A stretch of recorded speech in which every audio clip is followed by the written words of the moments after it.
Então, meus amigos, continuando, né? Ficou no 1% de bateria, acabou, né? Aquele 1%, né? Que você já sabe qual é o 1% vagabundo, né? Aí acabou a bateria, estamos aqui na força mesmo, a gente mudou de local. Estamos no mesmo local, né? Não é estúdio não, você pode ver que tem a janela aqui. Eu fico sempre ali na frente, ali perto do guarda-roupa ali que você está vendo ali. Então, o que acontece? Nem tudo que é bom, a princípio, vai ser bom realmente para nós. Então, tem muitas pessoas que estão influenciando, tem muitas pessoas que estão escrevendo livros e novelas, né, e filmes, mas o que certas pessoas querem da gente, às vezes?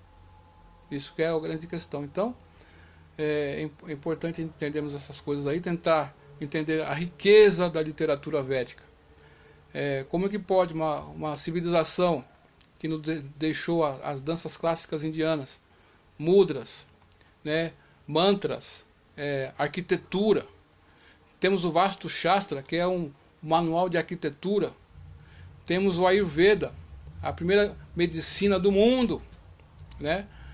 Temos o Upanishads, os Ramayanas, os Mahabharata, os Itihasas, né? Os 4 Vedas.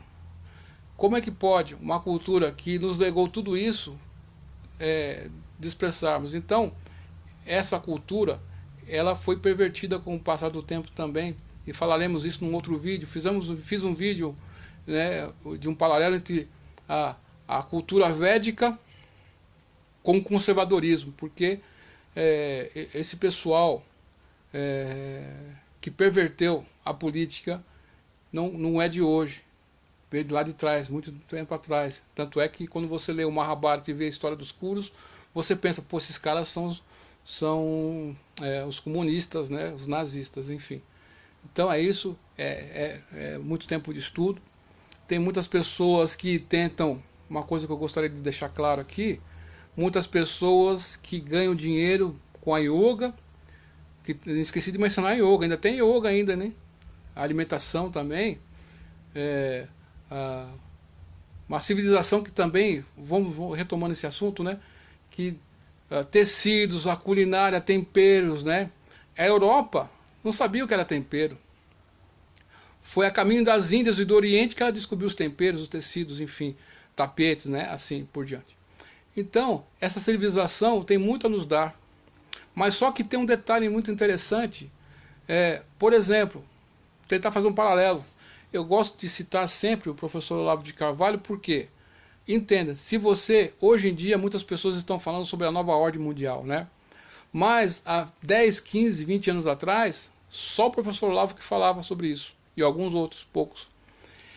E era tanto livro para ler que você não tinha como... Bom, por onde eu começo? Através de ouvi-lo, o professor, nós temos uma dívida enorme com o professor Olavo de Carvalho, através de ouvi-lo, nós podemos ter uma orientação do que devemos ler, não é verdade? Então, é mais ou menos isso. Na cultura védica tem muitos livros, mas certas traduções, elas estão corrompidas, com significados e comentários que vão perverter a própria cultura védica, entende? E ela vai se degradar, por assim dizer. Então, tem muitas pessoas que são ditos seguidores dos Vedas, né? Aí eles pervertem os Vedas e vivem disso. Por exemplo, a yoga, na verdade a mensalidade, você vê as pessoas vivendo disso aí, comprando uma mensalidade, né? Na verdade não, isso está errado. Na verdade é um guru dakshina. Você vai lá e dá uma doação por livre e espontânea vontade quando você está formado, ou ajuda nos afazeres, porque o mestre de yoga, ou o mestre de outra coisa que seja lá no Oriente, lá específico na Índia, ele não está preso ao dinheiro. E compreende a questão? Então é uma coisa muito importante isso de ficar registrado.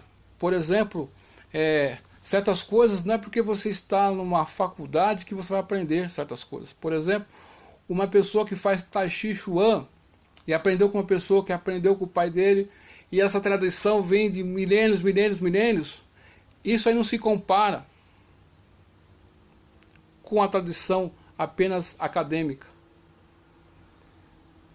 Garanto a vocês que a gente aqui no Brasil, com escutando o professor Olavo de Carvalho, nós conseguimos, na pessoa dele, sintetizar o que é importante para nós, nos imbuímos daquele conhecimento e seguir adiante. Ele não está numa academia, não está numa faculdade, mas isso aí pouco importa. O importa é o que ele sabe e o que ele faz. Diga-me com quem andas que eu direi quem tu és, não é verdade? Então é mais ou menos isso.